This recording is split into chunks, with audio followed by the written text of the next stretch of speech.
think in that way, it's a constant exchange. It's a constant conversation.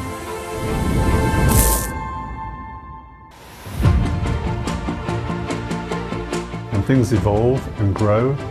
Sometimes ideas are good, sometimes ideas get thrown out, but the most important thing is the communication.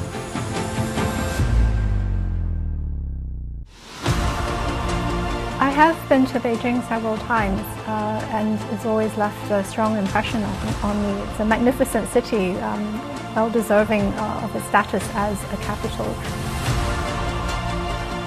Because it is one that has endured over many decades now, and we want to build on it for the future.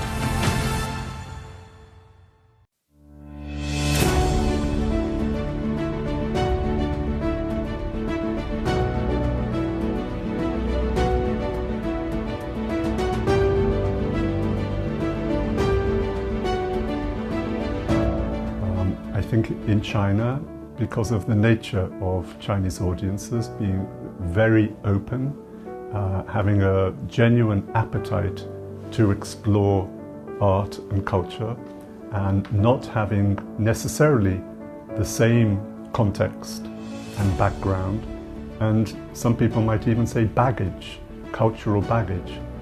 They can approach it fresh and new and simply respond to what they see and react accordingly.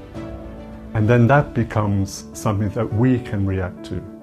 And I think in that way, it's a constant exchange. It's a constant conversation. And things evolve and grow. Sometimes ideas are good, sometimes ideas get thrown out, but the most important thing is the communication and the willingness to exchange views. And I think as long as we're doing that sincerely, and we're doing it in the right spirit and with the right energy, then it's always worthwhile, because we're always growing, finding out more about ourselves and about each other. And that for me is so important in everything we do in contemporary culture.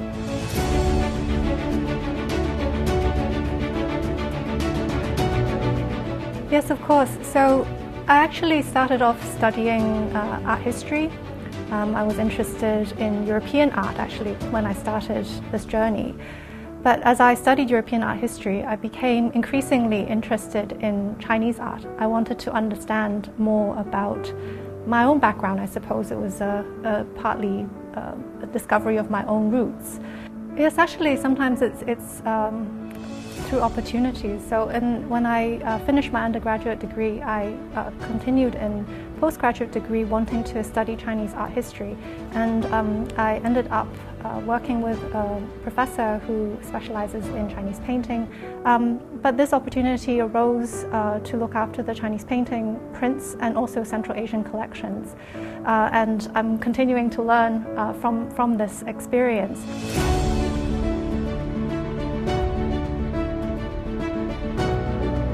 My own particular interest would be probably Chinese traditional brush and ink paintings and calligraphy.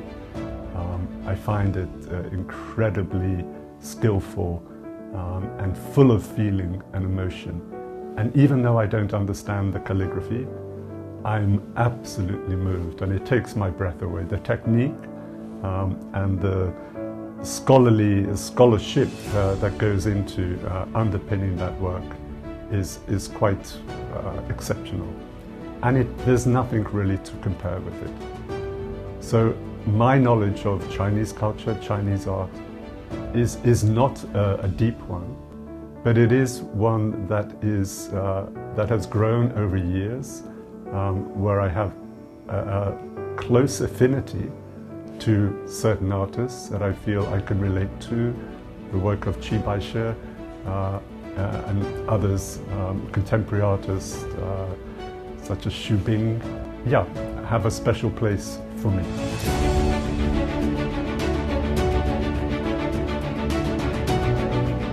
In a small combination of brushstrokes that perfectly expresses the scene or the feeling or the emotion in a way that is indisputable, but it is refined to the nth degree of simplicity. That for me is one of the greatest skills in art, to simply express the essence of a thing. And that's what moves me so much often with Chinese art, but in particular with brush and ink painting. It's the simplicity, it's the technique, and doing something that looks very, very simple, but is actually the culmination, the result of a huge amount of practice and dedication and focus.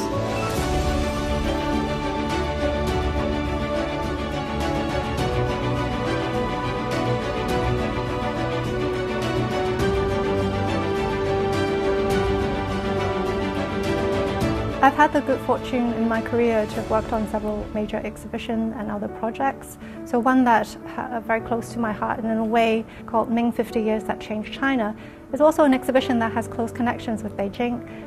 We borrowed from many different museums around the world, including 10 museums in China. 3 of them were in Beijing. So this was the Palace Museum, the Capitol Museum, and also the China National Museum. So this is an exhibition that was quite unusual in that it focused on a 50-year period in China's history. And I think a lot of audiences was quite struck by just the sheer scale of that connection with the wider world already at this time. So it was a great opportunity to collaborate with our colleagues in China. And I also remember a particularly memorable occasion was bringing a group of reporters to go to Beijing to experience the city, some of them for the first time, visiting the museums, but also some of the other sites, perhaps slightly off the beaten track. For example, we visited the Zhihua Monastery. So that was a particularly special show in my career.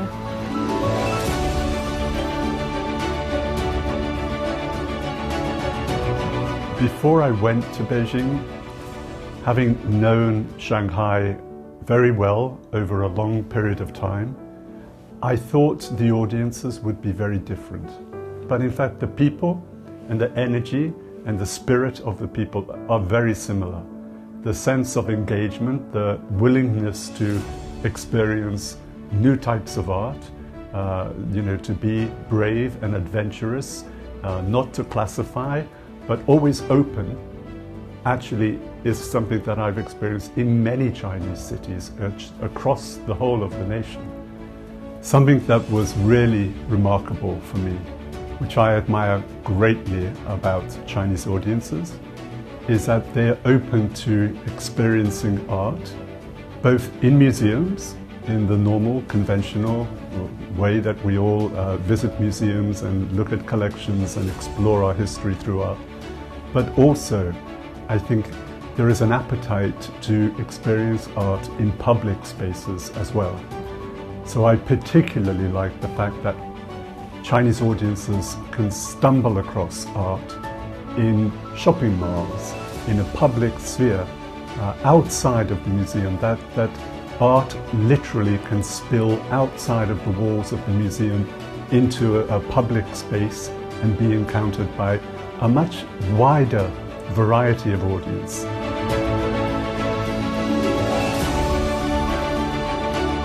I have been to Beijing several times and it's always left a strong impression on me. It's a magnificent city, well deserving of its status as a capital.